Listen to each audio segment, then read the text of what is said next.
Tokyo is notoriously kind of cold city. You're on the train, no one ever talks to anybody. It's very much a city of neighborhoods founded around the train station. Restaurants are the most important institutions of our communities now, and many of these are run by foreigners. As a foreigner, outsider, as a migrant, we are drawn to what really I realize now are just commercial spots. But I think once you start going to these places, you are a member of that little community. Hello, and thank you for tuning in.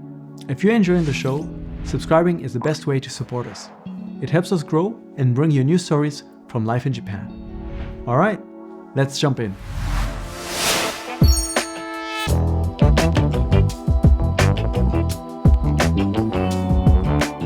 Welcome to Unpacking Japan. I'm Toby, and today we have the pleasure to welcome James in the studio. Thank you so much for coming. Well, thank you. I'm really excited to be here. You're a professor of sociology at Sophia University in Tokyo, where you study kind of a wide range of topics going from food to nightlife to social life in big cities in Asia, specifically Tokyo and Shanghai, which are kind of interesting to compare with each other. And I think we'll have plenty of interesting topics to go into today. Yeah. But what I'm curious about to begin with is what kind of brought you here in the first place? Why did you come to Japan? Yeah, I mean, in some ways, it's a long story because I'm no longer such a young guy. I came to Asia originally out of university because I was one of those people that barely existing were these backpackers that hitchhiked around the world in the 1980s, and I had a lot of adventures along the way, and I ended up in Taiwan in the late 80s. Oh, and in Taiwan was for me, it was at the end of a very long, 2-year trip where I had seen a lot of things already. And I was keen to sort of settle down and do something. And so I was learning Chinese and I studied Chinese. And so that's kind of how I guess I got into it in a deep way. I think at that point I looked in Taiwan and I was thinking, well, what am I going to do in my life? You know, I've hitchhiked around the world. I've done a lot of odd jobs. And actually, my Chinese teacher said, sociology sounds like what you want to do. I had been a journalist. I had studied psychology. And it sort of was a triangulation between my academic psychology background, doing journalism. And I had seen what was going on in Taiwan, which was this rapid social change. This type of a society that seemed very traditional on the one hand, but was just racing towards a kind of modernity on another. And I felt this is really exciting. So I was intrigued by it enough to think this is what I want to study. So I ended up going to grad school in the United States at the University of Chicago, which is famous for urban studies, really. And at the time, I thought, well, I'll go back to Taiwan. But then my professors there said, no, you Taiwan, that's the past. You've got to go to China. And I said, okay. And I was going to go to Tianjin. And then my Chinese friend said, no. The real city in China, that's Shanghai. You've got to go to Shanghai. And I said, okay. So following the advice of various strangers and friends, I ended up in Shanghai in the early 90s. And that was my first big project, yeah. Shanghai in the early 90s is probably quite different than the Shanghai with all the skyscrapers we see today on TV and in movies. It was kind of just before that boom really happened. Yeah. So I think I arrived at the really cusp of the boom, or at the very, very, very beginning of it, really, because when I arrived there was no highways, there were no skyscrapers. The things that passed as skyscrapers were largely built in the 1920s. It was a very low-rise city. It was a city that seemed like a mothballed version of a 1920s and 30s city. You'd have mistaken it for Chicago, a kind of dusty version of Chicago. And it was, you could see construction, but it was really just a construction site in certain places. Pudong, where all the modern skyscrapers are now, didn't have anything. 1993. A few things were beginning, for sure. But so I was there to sort of witness it taking off. But I must say, when you were there, it's like a lot of things that people, you can read back a lot of stuff into a city, right? People talk about all the modern things and all the exciting things. But when I got there, I was just shocked at how none of that was there. Nightclubs, there was no almost nothing that we would think of as a modern nightclub, modern restaurants, even cafes. I mean, all the things that kind of are taken for granted now is very, very little. It was a very different city. It was still a kind of socialist Chinese city. Just like emerging out of it in a way. Right. What did you go there to study specifically? Yeah, well, because I was in Taiwan, I was really interested at this point in maybe in what you might call moral change. I mean, it's a very kind of old-fashioned term, but I guess in some ways it comes out of my own background. I'm from the American South. It was a very conservative place. So I understood something about Chinese culture. I said, these are people that really believe in this sort of traditional morality. And yet, just like where I come from, these are people that are really changing and struggling with this traditional morality about things like sexuality. I mean, you could just see the struggles going on. People were like, oh gosh, we're Chinese, we can't do X, Y, and Z. But actually, they were doing all these things. So I thought it was fascinating to see this moral change. And that's what I was interested in studying in China. And I thought, well, I'll find it in the places that I saw in Taiwan. I'll look for popular magazines. I'll look for, this kind of youth culture that's emerging in China. And so in some ways, I looked for things based on my Taiwan experience. And it was quite different, in fact. I got in Fudan University. I think the very first foreign student they took in the journalism department at Fudan since 1949. And I thought, okay, I'll go study magazines and pop culture. And back then, it's pre-internet. And when I did that, there were so many problems with this plan. But one of them is that none of that pop culture really existed. The kind of things that existed as magazine culture were really, really different and quite conservative. They were, of course, run by the Chinese Communist Party and highly, highly censored, actually. And also very non-commercial. So the model that we had in the West of commercialization driving social change was not seen in 1993 in China, not in the media, not back then, not yet. And so also then people said, well, you need to go to, if you're going to find youth culture, go to the dance clubs, go to the dance halls. And I was like, okay, I'll look at that. And when I went, you realize that what they're talking about is not what you would imagine Shanghai nightlife is, with all these fancy discos and clubs and people spending all this money. No. These were working class ballroom dance halls where people are dancing the three-step, the waltz, cool. the jitterbug. And they were costing like, half of a renminbi for entrance. No one drank anything. They were drinking green tea. And it was a holdover, really, from the clubbing culture of the 1930s in many respects, although I didn't quite understand that at the time. So it was a bit of a time warp.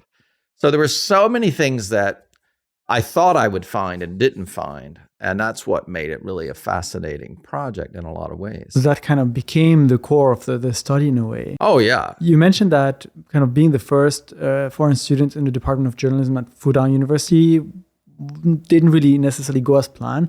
I'm kind of curious what it was like to kind of be one of the first there, generally speaking, to do academic studies and to kind of look at the society maybe in a critical way too, in a country that was kind of just emerging still from this past. Right. Well, I mean, there are so many aspects of it that were complicated. I mean, one was that the staffing of universities was really all over the place. I mean, people that were teaching at universities had come from many different backgrounds because the Cultural Revolution had devastated universities. And in 1993, we're only less than 15 years really into that transition. So you didn't have many people that had degrees in whatever they were teaching.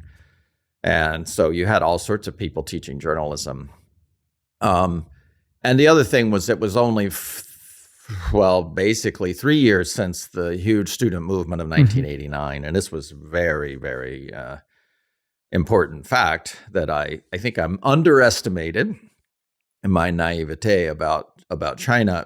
And so this is an extremely politically sensitive area of social life, which journalism Many of the people in the media had been involved in the student movement, and so it was a place where everybody was watching each other.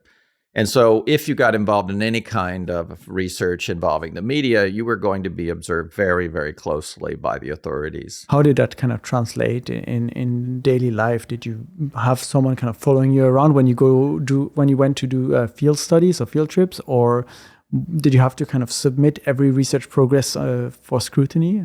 Yeah, so the way that I think it worked back then, and probably still does in many respects, is that foreigners who go to China aren't usually confronted very much with directly with the kind of surveillance, but it kind of happens behind your back. But what I was told was that literally every time I went to talk to people, someone would come later and ask them what we talked about. Oh. So it was surveillance that was meant to be inhibiting to the people that I spoke with. So my idea of studying the media and studying journalists and studying people working in the media made very little sense, really. I mean, it was very hard to do.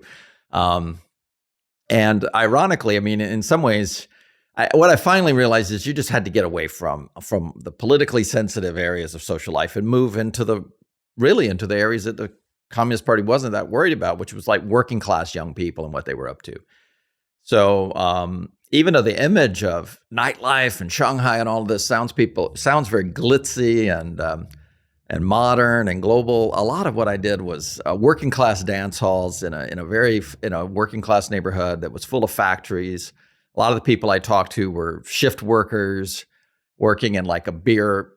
I mean, one of my best friends was working in a beer bottling company, and after they'd get off, they'd go dancing, and so it was that sort of world, and that was really safe. You could study that fine, but studying media, studying students actually was the students were also politically sensitive.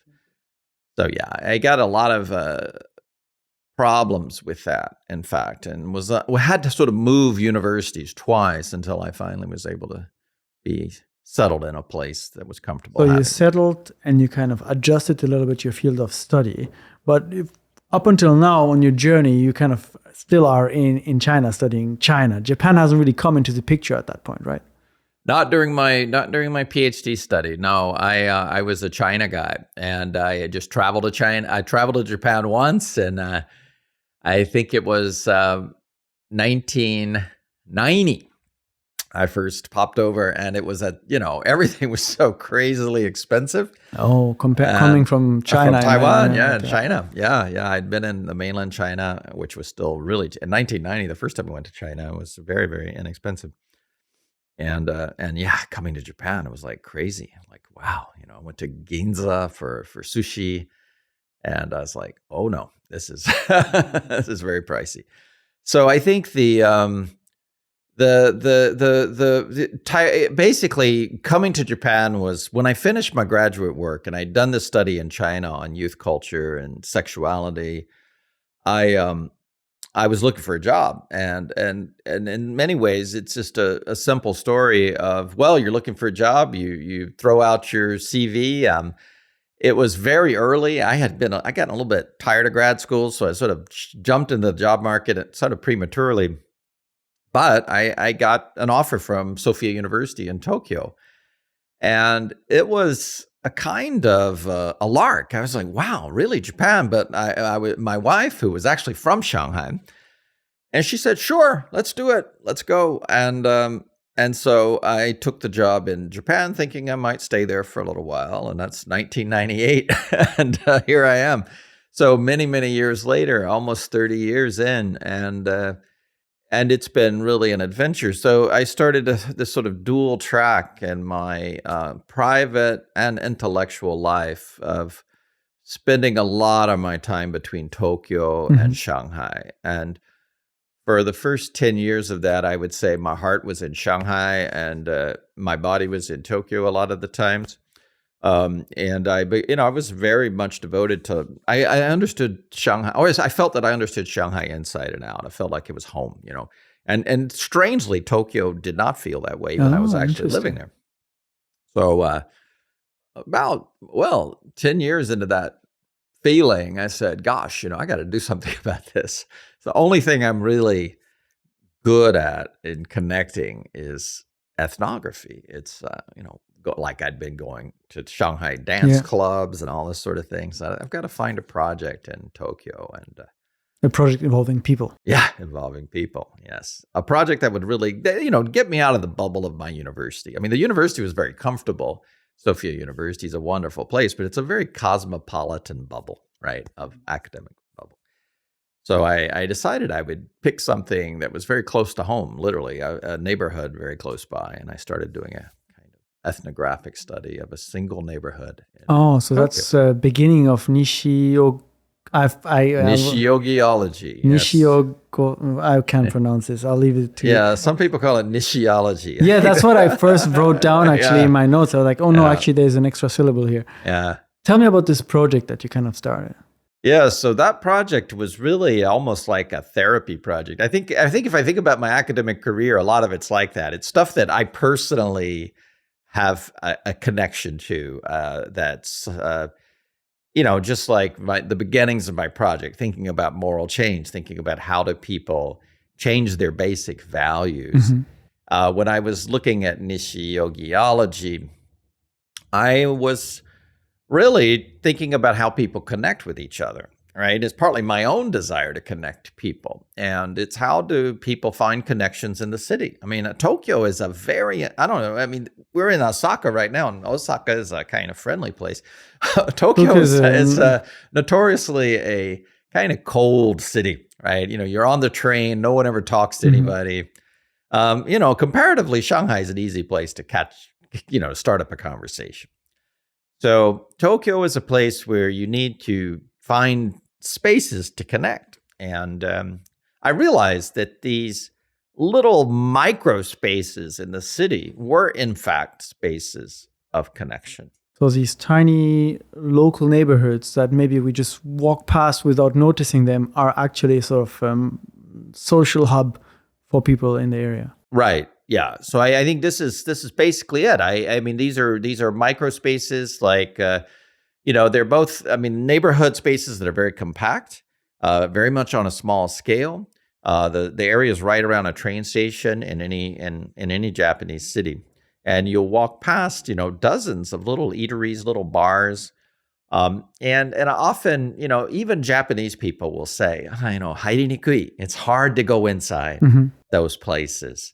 They're just too, they seem almost like somebody's private space. And I realized that quality of them also means that when you, in a sense, go inside, when you cross that boundary and you spend you go there 2 or 3 times, then you are a member of that little community. You become one of those people for whom that is a kind of second home. The image I have is this Netflix adaptation, like a Midnight Diner, I think it's called, where you have got the master in this tiny izakaya, and all the people from the neighborhood kind of always come and share their problems, and they all know each other, and they kind of connect around this little dining table, and the master cooking, who never really says much, but just listens to everyone. And when he does say stuff, though, it's usually kind of important, right? So that's exactly it. And if we sort of back up a little bit as to sort of how that was motivated, in many ways, it was actually Midnight Diner and a couple of other things that drew me into this. So I had been in China studying this sort of place as well. I had been already, 15 years into, or even almost 20 years into studying like clubs, bars. I started, and then eventually restaurants. And I knew so many restaurateurs and chefs in China, many of whom were from outside of China. So some of them were Chinese, but some like Europeans and Japanese. And people would say, look, you're in Japan. That's the best food city in the world. And there were 2 aspects of it that people talked about. One is, the best food city. I guess Tokyo is what they were really talking about. So there's sort of 2 things about this that I think really struck me. And one is this, because they're in the business. They'll say, nobody works better than the Japanese chefs. I mean, these people really, really are serious about what they're doing. So this idea of like the shokunin. Craftsman. The craftsman, the idea of a kind of work ethic and I thought, okay, that's interesting. That's because these are people in the business telling me this. And then the other thing is this idea from Midnight Diner, this idea that you go there and you're connected to other people. And a lot of people really idealize that. People in the business, people in food and beverage love that idea. This is like the kind of restaurant that a lot of them would like to have. Mm-hmm. If you ask anybody running a restaurant, what do they want to have? They want to have a place that's like home to other people. And very few restaurants in like the West are like that. Often the chef's in the back. It's a big business. You're managing a team of cooks, but you're not interacting with the customers as much as you'd like.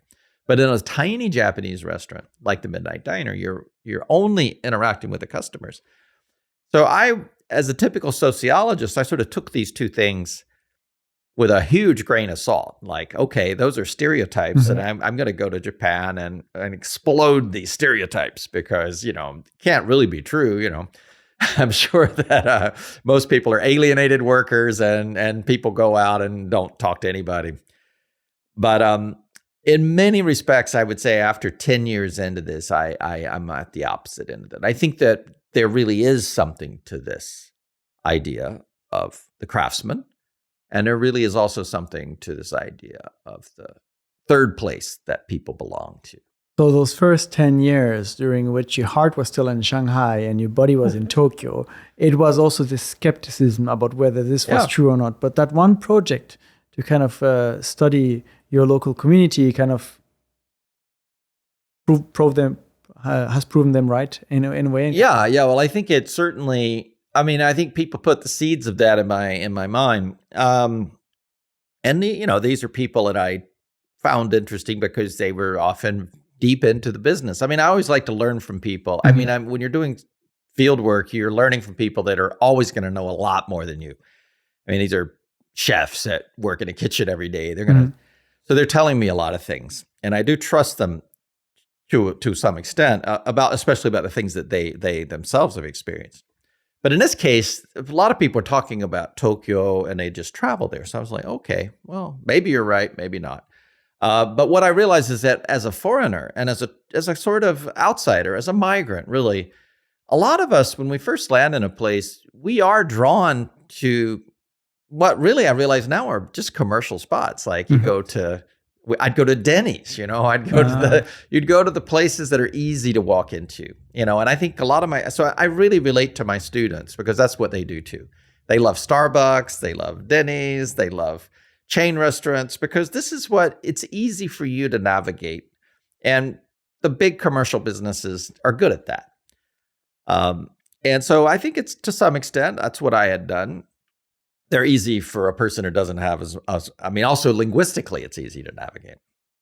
So and I had been learning Japanese. Mm-hmm. Of course, this is part of the process. Is actually, 10 years in, I had been studying. So my Japanese was getting better and I could start doing this. But I think once you start going to these places, so I tend to do field work in a kind of maniacal and very methodical fashion. So, I just keep going and going and going. So, it took a long time to persuade myself of all of this. But I do see, I was pretty shocked at the degree to which people who go to a little restaurant are connected to each other. I'll just give a few examples of it. Because people in the West will say, oh, sure, yeah, people do that. You see it on TV. You've got American versions of this, the Cheers TV show and all that. But for the most part, if you go to a little restaurant in the United States, it's very unlikely that you're going to get together with the people in that little restaurant and go traveling together to another country. Probably not. But in my neighborhood in Tokyo that I'm studying, people do that all the time. The regulars in a little restaurant will go like on trips together. The bar owners will organize various outings for the regulars. It's not at all uncommon. I've been to many places where people talk about this, and I've gone on a few of these local ones myself. Just out into the not too far. Like day trips or weekend trips. Yeah. And so it's this kind of dense social relationship that people build up with each other that I was pretty surprised by, really. So one of the premise for this study is like there are the insiders and the outsiders in a way. Yeah. And you as a sociologist at the starting point, I imagine you're the outsider. Sure. So how did you approach your neighborhood to become an insider, but also be the one kind of studying it and looking at it from the outside in order to figure out all of these internal connections between people. Well, I think that's a really good way of putting it. I mean, sociologists are kind of professional insider outsiders. And I think I'm a kind of person I think those of us who become sociologists are often predisposed to be that way. Somewhat contradictory position. I think Georg Simmel, the famous German sociologist, talked about being the outsider. This is 100 years ago. You're all that the city allows you to be kind of an insider outsider. You're always on the margin, the marginal man, he called it. And a sociologist is basically a professional marginal man or woman, to modernize the term. And so I feel I'm pretty comfortable with that role. And Shanghai, if I were at the ballroom dance hall, I would be the only foreigner there ever, and at the really cool underground clubs that I studied later on, I always felt like I was the only uncool person there. And so, being an outsider is kind of normal. What was surprising in Tokyo in a way was that I didn't stay an outsider. Is that you really do get included over time. And if you keep going, people know your name. You give it a nickname eventually. And your nickname is what you're known by in the bar. And if you have a nickname, people don't call you by, like Farah-san. You're like somebody. They often just call me sensei. That becomes my nickname. Because you're a professor at university. Yeah, so. And that allows them to just give me a name. And I guess that particular name does show a slight outsiderish quality, and because you're a professor, and for a lot of folks that there is always that element of you being a little bit outside. But there's a lot of people that have peculiar statuses. You don't lose all of your outside statuses as a regular, but largely the whole point of these nicknames is that you do lose them. I mean, no one's going to forget that I'm a professor. Just like there's another guy that comes to my regular place who's a gangster. And no one forgets that he's a gangster, but they treat him like an ordinary guy while he's there, even though he's missing a part of his pinky. And, he has this role. You must meet a lot of interesting people when you kind of become part of this circle where everyone kind of has their life and has their story. But when you're sitting around the table, suddenly everyone is equal as a guest of the Yeah, so that's the sort of premise of the TV series Midnight Diner. It's this kind of place where everybody shows up and you're kind of an equal, and there you also have underworld characters and all that. It sounds so implausible, and yet that's pretty much the place that I go to most frequently, that I feel most irregular, has that quality. And but there's each of the places has slightly different vibe, and I think that's also interesting. So. Not everybody would like this spot, and then there's places that are a little bit more friendly to younger people. Often it's just the demography of the owner. If you have a younger owner, I see, they pull in younger people, and as they get older, their regulars age with them. So you'll see places full of very old people, and that they tend to disappear, so they don't last. How long have you been conducting this study? Well, it's about 10 years full on. So that, I think it's taken me quite a long time. It certainly took the full 5 years to really feel like I had gotten some insights. Yeah. I'm curious about, your study is done in this very specific neighborhood nearby where you live. Yeah. Prior to going to Japan, the chefs you were talking to in Shanghai were telling you Tokyo at large is the best place for food in the world. But you studied this little neighborhood and you found these interesting connections between people. How does this replicate across Tokyo? Would it be the same in every neighborhood? Would it be different when you get closer to Shinjuku, Ginza? All right. Kind of how did you experience that? Well, that's also, I liked the way you asked that question, because it literally reflects what I think was, to me, one of the fascinating differences between these cities, because people in Shanghai talk about Shanghai all the time. Whether it's the Chinese or the foreigners, they talk about the city. People in Tokyo, I don't think they ever talk about Tokyo. They only talk about the neighborhoods that they love. Shimokitazawa, Nakameguro. It's a city of neighborhoods. And Shanghai is not really like that. Shanghai is a city that's very interconnected, and the neighborhood structures are pretty weak, and neighborhood identities there are fairly weak, actually. The only one that comes to mind would be the former French concession as like a meeting spot. Yeah, but the French concession is it's a bit of a sort of nostalgic identity. I think it's close. Yeah, it's as close as you come to it, but it's not a neighborhood on the scale that Tokyo neighborhoods are. I mean, it's a very big area, actually. The French concession of Shanghai is a very large swath of the city, and fairly poorly defined nowadays by people that don't know the actual history of the city. But Tokyo neighborhoods, and I think this is probably true of Osaka as well, but I don't know Osaka, so I'll just speak to Tokyo. But it's very much a city of neighborhoods founded around the train station. So the transportation infrastructure really defines space in the city.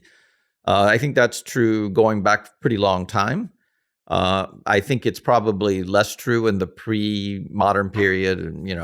Edo was not quite like that. I think it was more the temple structures and neighborhoods built around religious spots and everything. But nowadays, it's really the train stations. And so to come back to your question, I think each of those really is different and distinct, and they have their own structures. And I think when I started out, I really did understand my neighborhood, and now I've spent a lot of time understanding others. I work on a part-time on a TV program called Dive in Tokyo, where we for NHK World, and we introduce various neighborhoods in the city. And that's been a real fun program to work on, and also to see other neighborhoods and see what they're built like. So the latest one we did was Okachimachi, right in Ueno, right, with the Amiyokucho. And that's very dense, it's very lively. It's got so many businesses there. And so that creates a very different neighborhood vibe.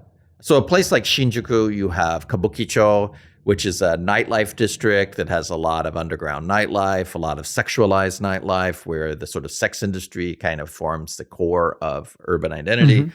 And then you have a place like Ginza, where you have kind of high-end clubs, and where I am, where basically you have small independent businesses serving commuters, because it's on the Chuo line, which is the busiest train line in the world.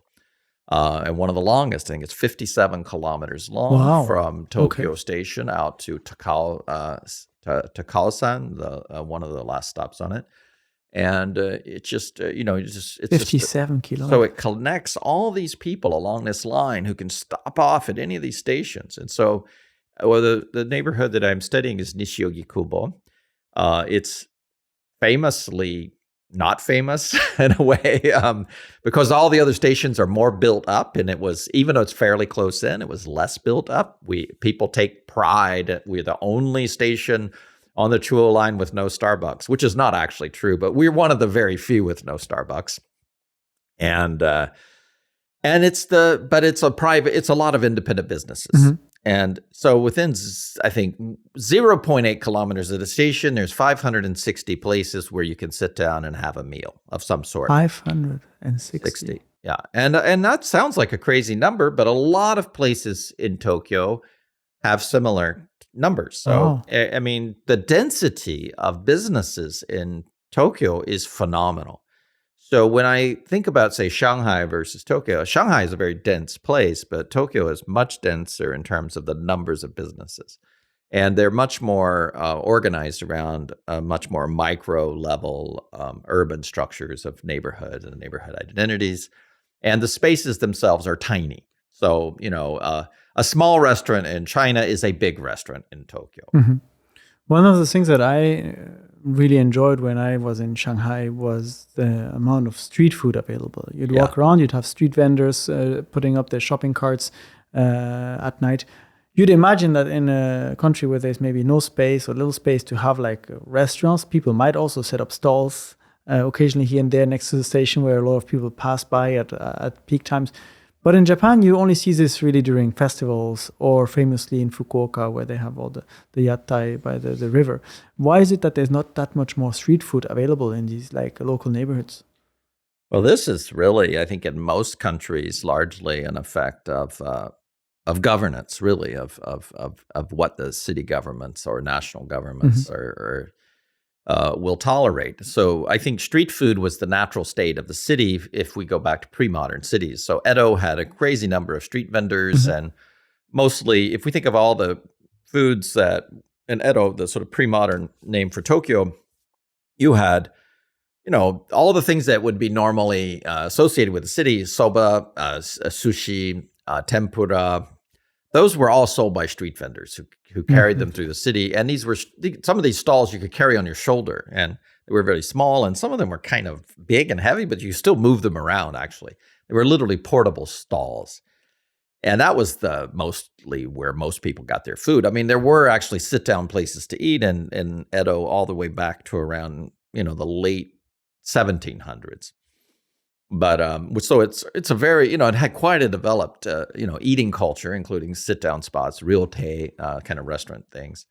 But by and large, street food was everywhere. And it's the Americans, essentially, that you could blame for getting rid of it. I think Really? It's GHQ that said all this street vending was bad and basically banned it. And this is my understanding. So this is sort of the beginning of really the shutting down of all the street vendors in Japan, and exactly the logic of that, I'm a bit unclear on, to be honest. But during this period, I think it had to do with also controlling the black markets, which had grown up everywhere. And basically, what they did though is they put it all indoors. So all of these street vendors become housed in these markets, and these markets, these yamiichi that grew up around the train stations, were a kind of substitute for street vending. So although the history is different, it's a little bit like what happened in Singapore, where all the vendors were put into hawker centers. And so the hawker centers were also taking these portable vendors and housing them in these things to control them. And essentially in Tokyo, for somewhat different reasons perhaps, but ultimately the same sort of thing happens, where street vendors become put into basically what were in fact these markets. And it's one reason the scale of these markets, these little tiny restaurants in these former black markets, are very small, because their origins are in kind of street vending. Small street carts, now basically surrounded by physical walls in a way. Yeah. You were talking about how you are now working with this TV station NHK World to produce this show going and exploring different neighborhoods. How did this come to be? Yeah, well, so I'm a sociologist, although I'd done a little bit of journalism many, many years ago, right out of university. But I think I always like talking to people, meeting people, and doing what I think journalists also do, which is just learning from people, treating everybody as your teacher. But so essentially, I like doing ethnography, and then when they were So through my own neighborhood study in Tokyo, some people knew that I was doing this, and I had been doing this kind of web page and public ethnography. I wanted to share my research with the community. It's very important. I felt in China I couldn't do that. I was unable to share what I was learning with the community inside of China, and not in an open way, not in a way that was unproblematic. And so in Japan, I thought, if I'm going to do this fieldwork and interview all these people, I want to share this with the community. So that put me on the radar for basically the media. And so a guy from NHK World who found me and interviewed me about 3 times just about Nishiogi Kubo. So we were on a program called Tokyo Eye. And then he invited me to be the reporter for this new program called Dive in Tokyo. And so there's many reporters on Dive in Tokyo. I'm not the only one. He really runs the show. But it's been a way for me to go and look at a lot of other neighborhoods. That's the way I see it. And so it's really through my work in Nishiogi Kubo that I became connected to NHK, but a lot of other programs too. So other programs like Matsuko no Shiranai Sekai, which is this Matsuko Deluxe is a very well-known entertainer here and has a program. And I was on that. Also talk about Nishiogi. Well, so. Are kind of these programs, especially maybe the one with NHK World, an extension of your sociological research, or would you say that it gives you an opportunity to look at all of these other neighborhoods with the experience and knowledge you've gained, but without kind of necessarily studying them, just like observing them, experiencing them differently? Well, both. I mean, I'd say that originally I was largely thinking of it as part of my study because when you're doing something like working on a program like, say, Matsuko, which is a very well-known program and has a huge following audience in Japan, what you get is what I'm very interested in is not just places, but how places are created and understood. And so I always found it interesting that Nishiogi gets a lot of this neighborhood that I'm studying. A lot of people love it. They call it like Nishiogi-ai, the Nishiogi love. And I'm like, where does this come from? How are these images created? And this is a neighborhood that did not exist 100 years ago. It was just an empty field, and the train station was built there in 1922, and the neighborhood grew up around the train station. So how did people develop a love for a place that's basically brand new?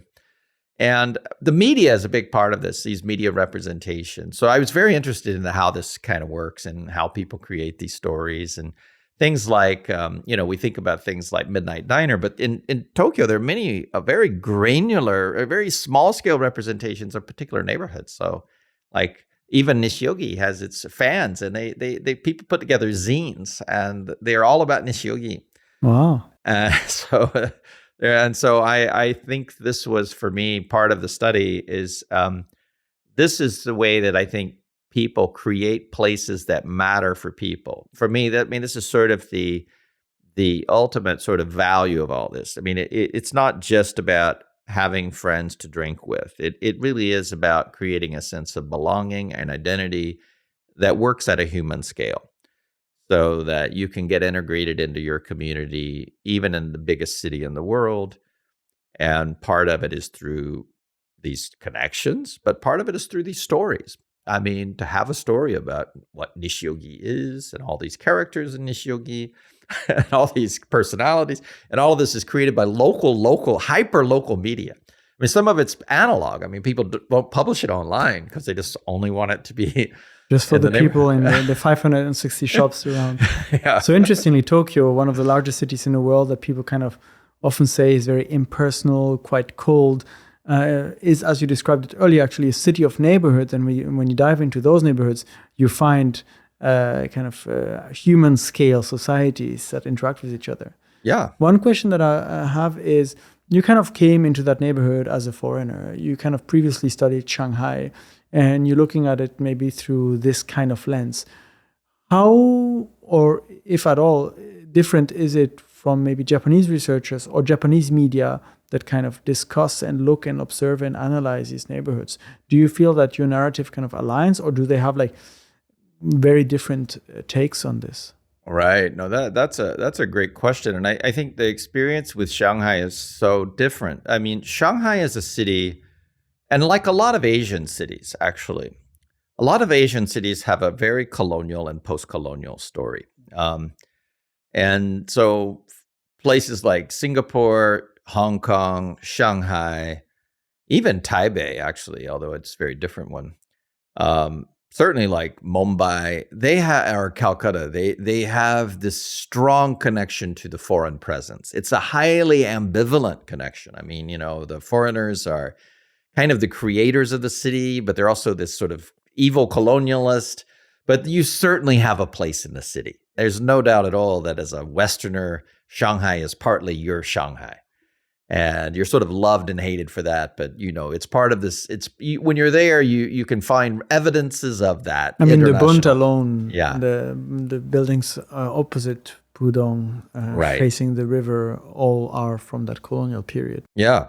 So the colonial. I mean, you see the physical evidence of it, and then even in the language of Shanghainese, the local dialect, there's a lot of, say, English words and stuff like that point to that history.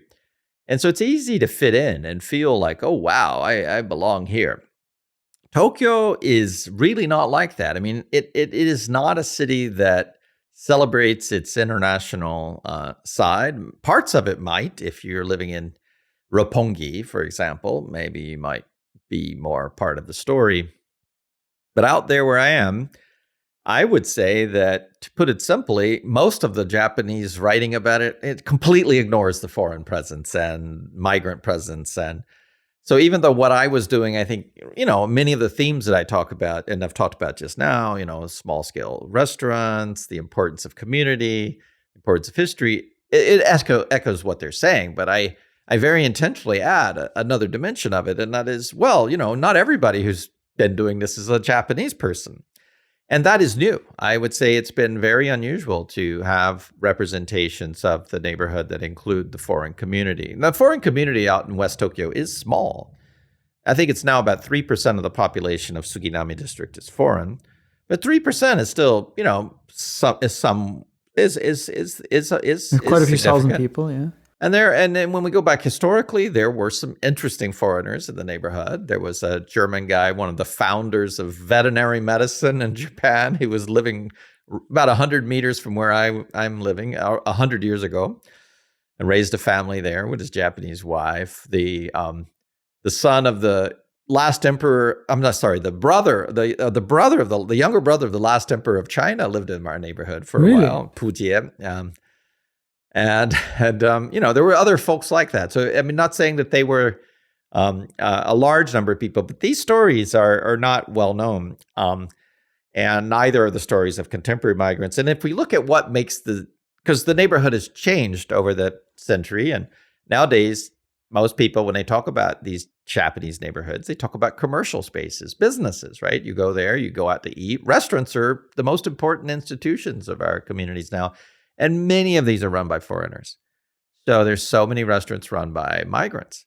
And so they're important figures in the contemporary Japanese neighborhood are these migrant business owners. And they are not typically well represented in the Japanese discussions of the neighborhood. So I've really tried to emphasize their role. So what exactly is their role? Because we started this conversation talking about how basically these local restaurants are community spaces for the people living in the area. Suddenly you've got a foreigner opening up a restaurant there that may or may not speak a certain level of Japanese, I guess, depending on their background and interest and reasons for being here.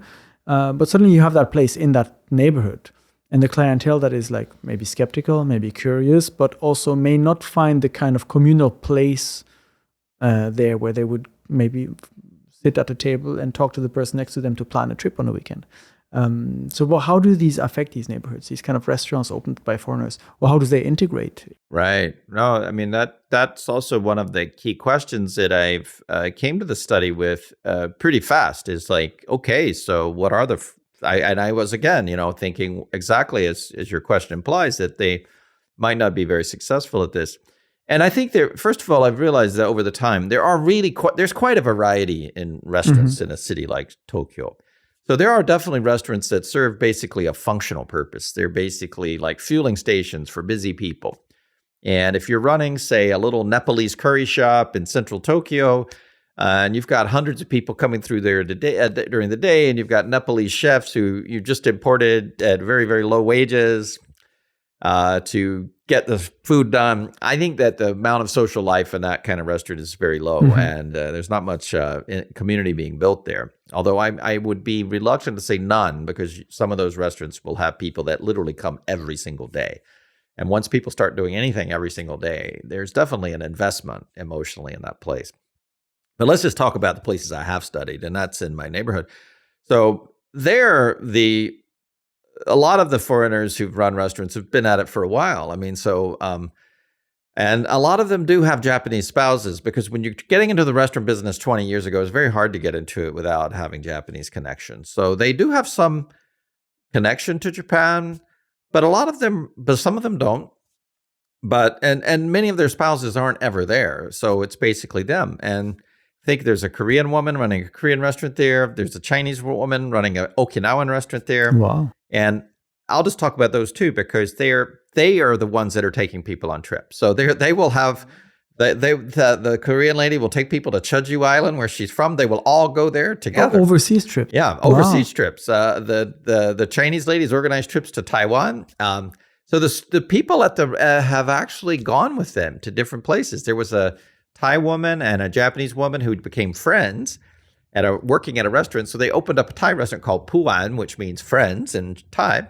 and they took people to Chiang Mai, to Thailand. That's so cool. As part of their regular group. So it's really, it was those cases that I was most surprised by, because they sort of went against my own feeling that, yeah, it's going to be hard for foreigners to do this. But they do, if you're going to do it, you have to sort of do it in the way that fits with the local society, which, for example, the Bangladeshi guy, I mean, he's not serving halal food. I mean, he's serving alcohol, and basically it's a drinking spot. So if you're there for something really traditional Bengali, Muslim kind of culture, well, that's not going to work. No, he has to adapt to his neighborhood and his potential clients too. Yeah. So his basic, it's very localized, right?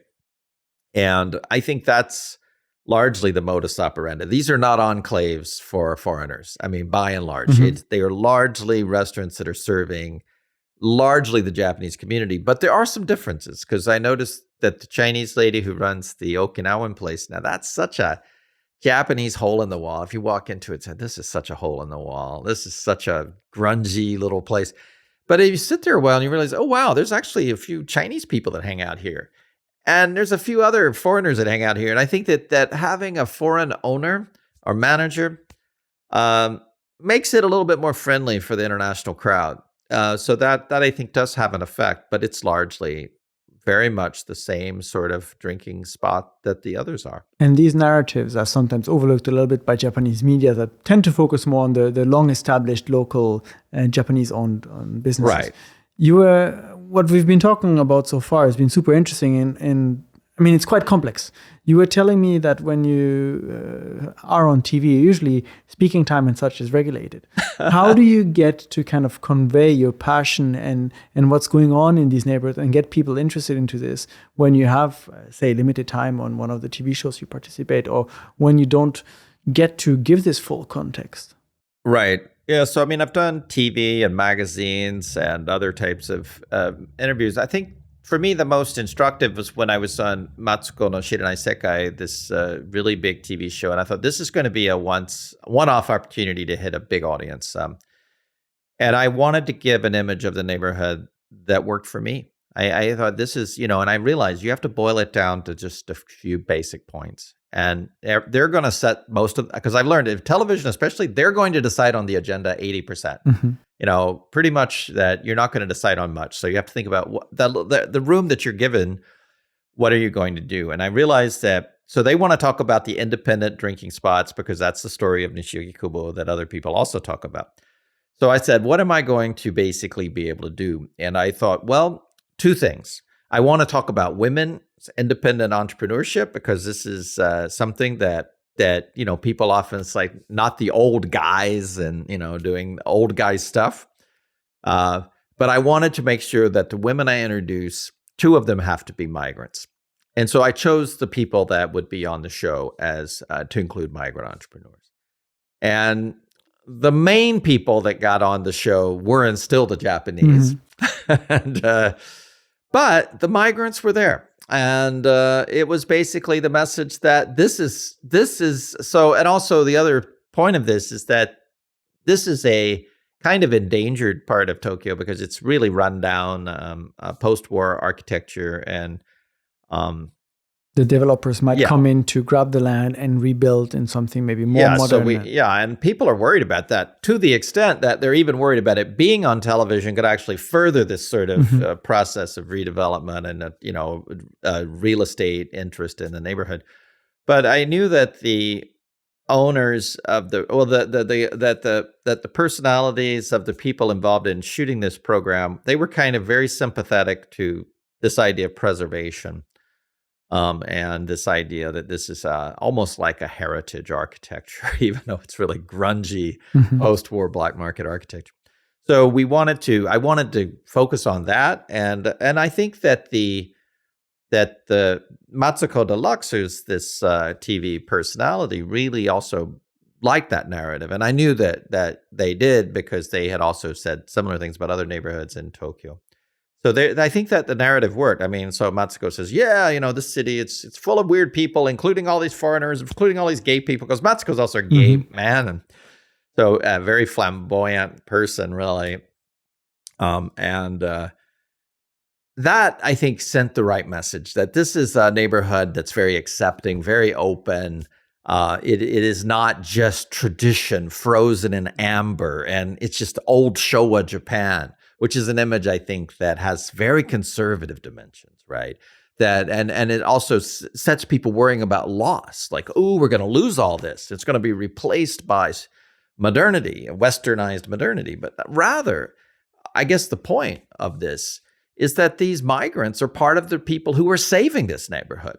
And it's people like that are going in there and opening up small businesses, not just the Korean lady and the Chinese lady, but also there was a Greek guy running a sort of a Ukrainian Greek guy running a business there for a while.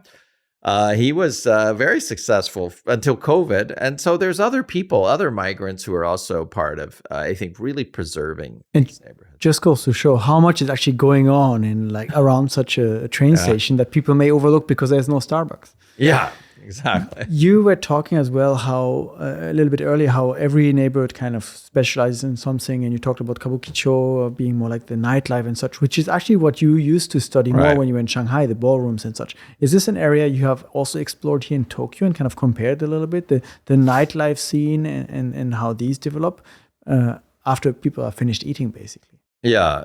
I mean, I've certainly done a fair amount of nightlife research in both spots. I mean, in Shanghai, though, it was really intensive, and I ended up writing a whole book on Shanghai clubbing and nightlife culture. Whereas if I swore that off, so I wouldn't. But I ended up doing a lot of it anyway in Tokyo. I mean, I think one of the things is that I would sort of dare to write a book about Shanghai nightlife, but I would not dare to try to write a book about Tokyo nightlife. For the reason that I just gave, Tokyo is so much more complicated. There's so many more scenes, so many more tiny underground scenes. And I know that, and there are these things in Shanghai as well. And in some ways, I think Shanghai has become more complicated and probably much harder to write this book now. But I think Tokyo was always that way. I mean, it has been a nightlife city for hundreds of years. It was a city of entertainment. It was a city in which basically no one did anything. I mean, it was a bunch of daimyo and all their retainers lived there and spent their money, and that was sort of the way the city functioned for 300 years. And so it was just a city of pleasure, of fun, of people going, saying, let's go out to the temple. And after that, they would go out and spend the whole night out, going to theater, going to prostitutes and all that sort of thing. So it's a highly sexualized nightlife scene and largely oriented towards men. And that sort of continued on. There's never really ever, it never got shut down. It was changed, but it largely in some form or another just has continued. Shanghai really lost its nightlife in the middle of the 20th century. The Chinese Communist Party, and before that, the Nationalist Party actually also both really didn't like that sort of nightlife scene. It was always associated with foreigners. So that's another peculiar thing about Shanghai nightlife. It was always seen as an imported thing. So the foreign diplomats and merchants were kind of having their lavish parties in the former French concession. Right. But the Chinese citizens of the city were kind of like more distant from that. Well, that would be the image. Although by the end of the 20s, Chinese were really deep into the nightlife, and there were a lot of clubs, and Shanghai became the center of China's clubbing culture in the 1920s and 30s. So it certainly took off amongst the Chinese population. But it was always seen as an imported culture, and the Chinese Communist Party had framed it that way, as a kind of Western decadence and all that sort of thing. So that image hung on and continued for quite a long time, and a little bit less now, I think. But that doesn't really exist in Tokyo. So Tokyo's got all these different types of cultures, everything from, really weird little underground rock bars and blues bars and jazz clubs, and then a lot of other dance clubs.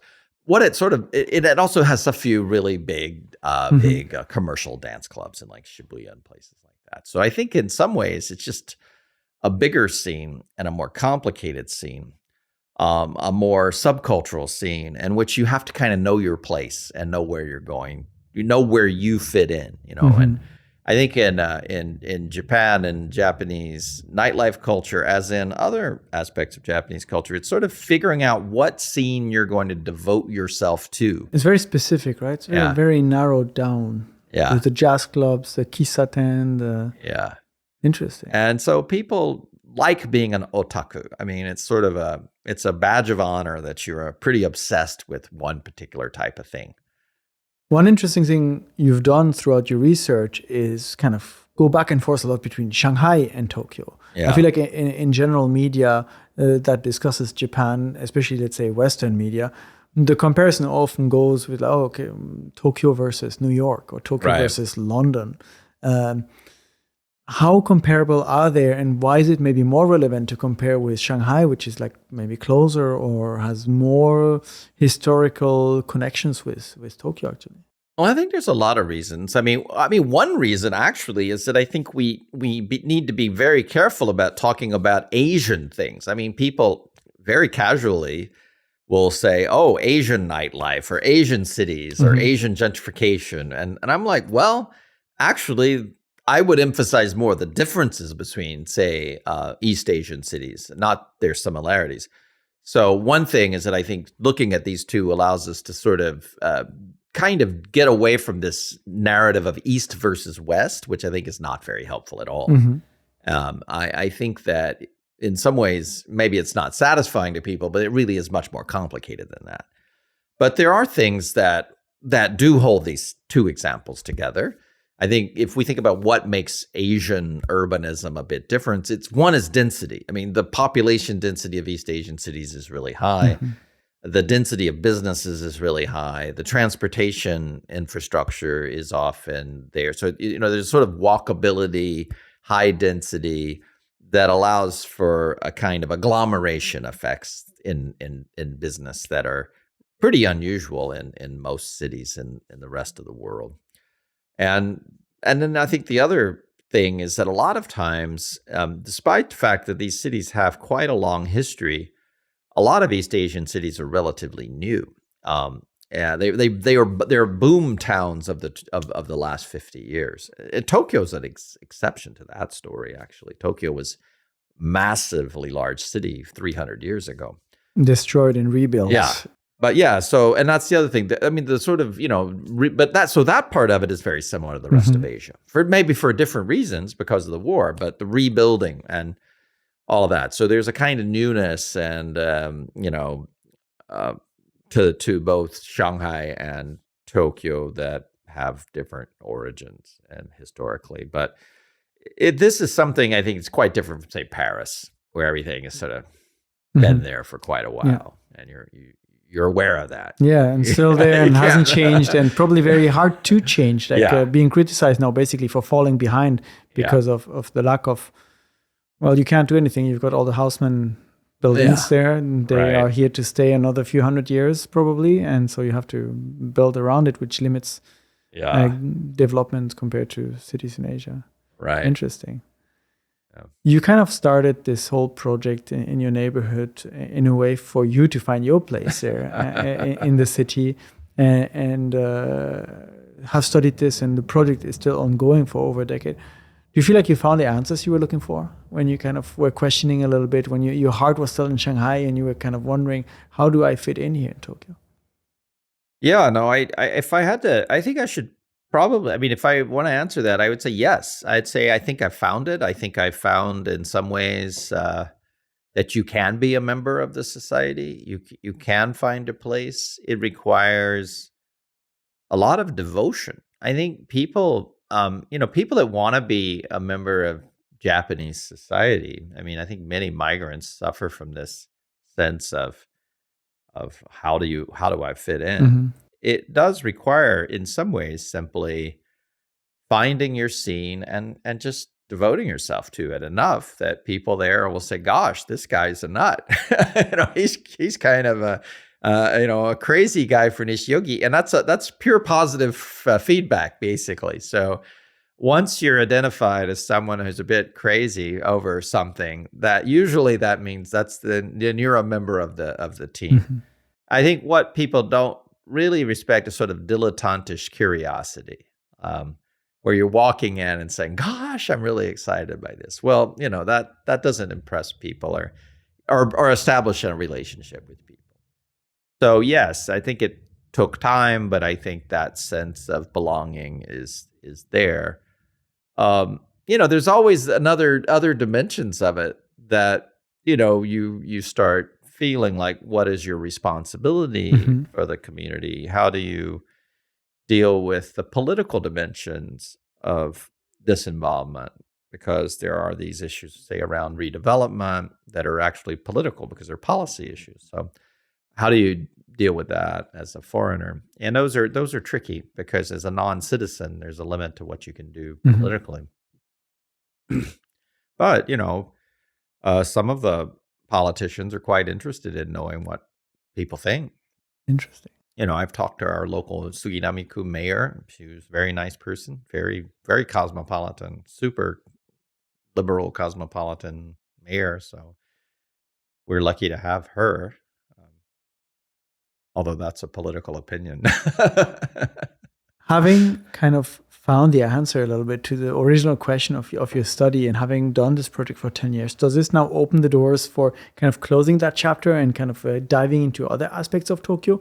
Or do you feel like, as you were just saying, now that you have gone through those first layers of community, you want to start exploring those other ones, like the political dimensions of being that neighborhood and the responsibilities one starts having once one is a insider, so to say? Yeah, well, I think as a sort of person who does this as a kind of professionally and maybe a little bit obsessively, there is this sense that after a while, oh gosh, I've done this too much, and I'm not learning anything new, and I have way too many stories, and maybe I ought to move on to something else. So I'm at that level, to be honest. At some level, I feel like I've kind of finished this and trying to finish it up and wrap it up as a kind of academic project.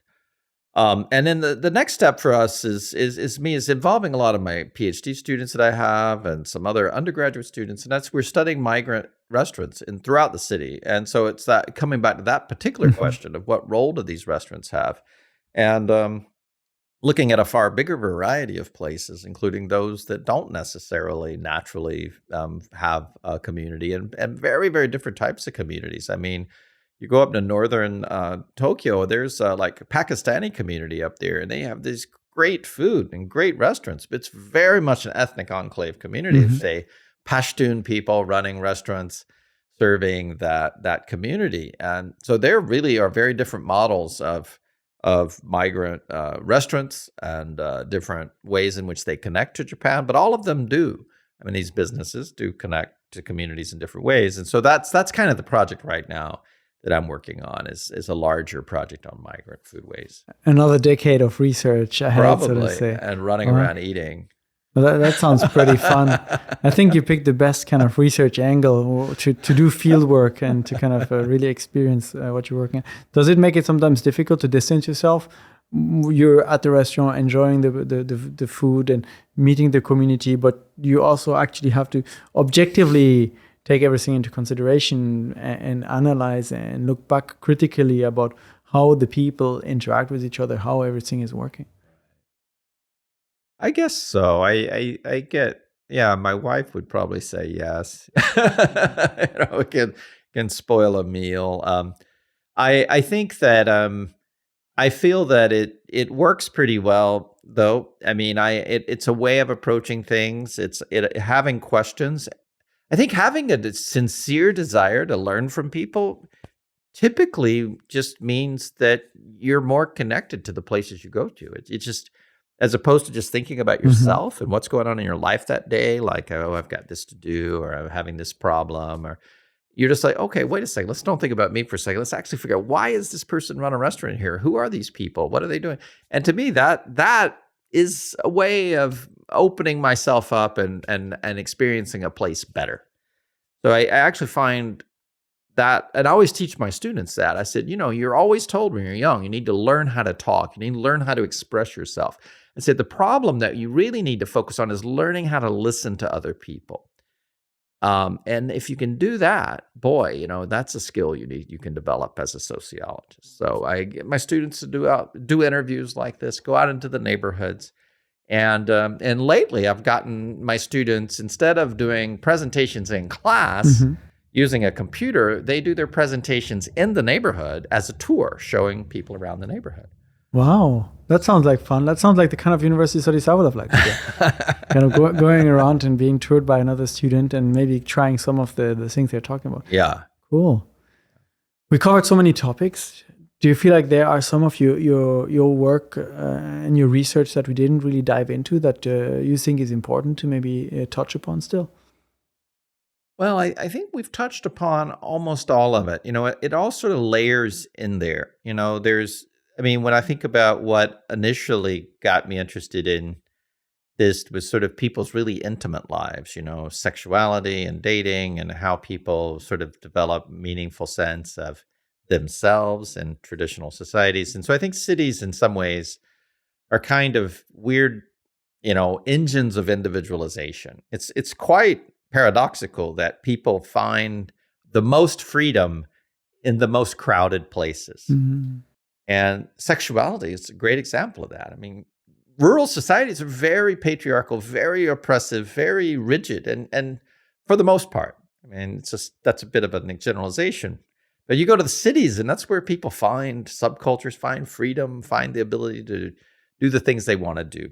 And I think that was something I saw in Shanghai in particular, but also in Tokyo. And then you see it with other aspects of life. The city's a place where you learn to be yourself and different types of ways. But you do that in a social context. So there's this dynamic between yourself as an individual, trying to find your own story, but finding it together with all these other people. And I think that draws together almost all of the things that I've studied, whether it was people's dating lives or people's nightlife experiences or people's restaurant experiences, and also my teaching, because this is what I try to get students to do, is to get out of your phone. Get out of your phone and into the community and find yourself through others. Yeah, exactly. Finding yourself through other people, I think, is really part of the story. So I guess that means everyone now should go and try out Nishiogi and explore some of the places you would recommend there. The website will be linked as well, the way you publicize your work, and people can see some of it and maybe go and try out for themselves. So get off the train at the station and kind of just wander around 560 places. Yeah. Quite a few to try. You need to go there quite a few times. James, it was a real pleasure having you and kind of hearing your insights and kind of maybe getting new perspectives on how to appreciate Tokyo, or rather the many neighborhoods it has, and find your own community here in Japan. Thank you very much for coming. All right. Well, nice talking to you as well, Wes. Thank you everyone for listening and watching. This was Unpacking Japan, and we'll see you in the next episode. Bye.